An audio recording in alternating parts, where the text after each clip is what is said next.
मुलायम सिंह यादव के छोटे बेटे प्रतीक यादव की आज संदिग्ध परिस्थितियों में घर में मौत हो गई और इस मौत के बाद अब पोस्टमार्टम रिपोर्ट आई है। इस रिपोर्ट को लेकर के कई सवाल खड़े हो गए हैं। इसके अलावा जिन चोटों और जिन बीमारियों का शक जताया गया है, आशंका जताई गई है, उससे भी सनसनी मची हुई है। दरअसल अखिलेश यादव के छोटे और सौतेले भाई प्रतीक यादव की 38 साल की उम्र में अचानक मौत हो गई और अब पोस्टमार्टम रिपोर्ट ने साफ कर दिया है कि इसमें फिलहाल तो कोई साजिश नजर नहीं आ रही, लेकिन कुछ चोटें और फेफड़ों की गंभीर बीमारी की ओर डॉक्टरों ने इशारा किया है।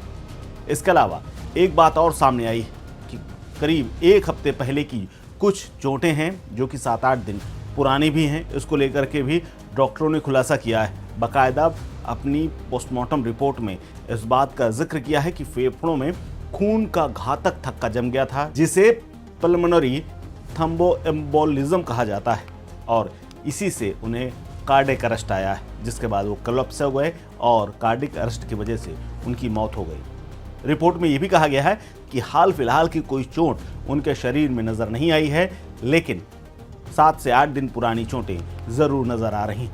हालांकि उनकी मौत का कारण फेफड़ों में बने हुए वो तमाम थक्के थे खून के, जिनकी वजह से कुछ दिन पहले उन्हें अस्पताल में भर्ती कराया गया था। इसके अलावा कहा यह भी गया है कि खून का थक्का निचले हिस्से से ऊपर की ओर गया और आर्टरी और फेफड़ों में संक्रमण फैलाता रहा।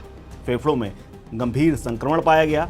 इसके अलावा हार्ट और बिस्रा आगे की जांच के लिए सुरक्षित रख लिया गया है। प्रतीक यादव पहले से भी लंग्स की समस्या से जूझ रहे थे और क्लॉट का इलाज करा चुके थे, लेकिन वजन बढ़ने और स्वास्थ्य लापरवाही ने आखिरकार उन्हें निगल लिया है। इसके अलावा प्रतीक के एक साथी जो कि उनके साथ जिम किया करते थे, उन्होंने एक दावा किया था कि वो बेडरूम में गिरे, सिर पर चोट लगी, लेकिन ये सब कुछ झूठ साबित हो गया है। पोस्टमार्टम रिपोर्ट की हालांकि अभी एक सिर्फ कुछ हिस्से सामने आए हैं, पूरी रिपोर्ट और पूरी डिटेल आनी अभी बाकी है। पोस्टमार्टम ये साफ कर दिया है कि किसी साजिश की ओर तो ये पूरी घटना इशारा नहीं कर रही, लेकिन गंभीर बीमारी होने के बावजूद उसका सही से ख्याल न रखना और पुरानी चोटें किस वजह से थी, इसके बारे में प्रतीक और उनका परिवार ही जानता होगा, जिसको लेकर के खूब चर्चाएं शुरू हो गई। हालांकि चर्चा इस बात को लेकर के भी है कि प्रतीक अपने स्वास्थ्य को लेकर और अपने शरीर को लेकर के बेहद चौकन्ने रहते थे, लेकिन इसके बावजूद उन्हें ये सब कुछ बीमारियां कैसे हुई, यह अपने आप में एक बड़ा सस्पेंस है। हालांकि उनके घर में आज उनके बड़े भाई अखिलेश यादव, उनकी भाभी डिंपल यादव और मुख्यमंत्री योगी आदित्यनाथ समेत तमाम राजनेताओं ने घर पहुंच करके उन्हें श्रद्धांजलि दी है। उनकी पत्नी जो कि शहर से बाहर थी, वो भी करीब 1 से 1:30 बजे के आसपास वापस आ गई और पूरा परिवार इस वक्त गमज़दा है। पत्नी और बेटी आंसुओं से भीगी हुई हैं।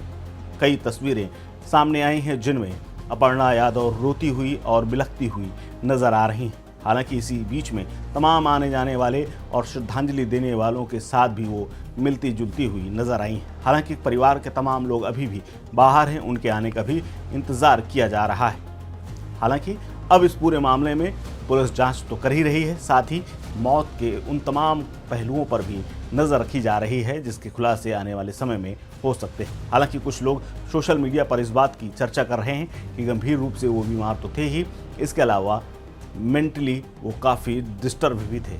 काफ़ी दिनों से वो लगातार इस प्रेशर में थे कि उनका परिवार बिछड़ रहा है, इसीलिए उन्होंने कुछ महीने पहले एक पोस्ट भी डाली थी। हालांकि बाद में सब कुछ ठीक ठाक हो गया था और अप्रैल के शुरुआत के महीने में वो विदेश भी घूम करके आए थे, जहाँ की तस्वीरें खुद उनकी पत्नी अपर्णा यादव ने डाली थी। लेकिन अचानक कैसे इतना हट्टा कट्टा इंसान बीमार हुआ और उसके बाद 1 महीने के अंदर दुनिया को छोड़कर चला गया, यह अपने आप में बड़ी कहानी है। क्या है पूरी सच्चाई, धीरे धीरे सामने आएगी। फिलहाल इस खबर में इतना ही। इस खबर को लेकर के आप क्या सोचते हैं, खुल करके रखिए अपनी राय, अपना ओपिनियन हमारे साथ। आप देख रहे हैं स्टेट मिरर।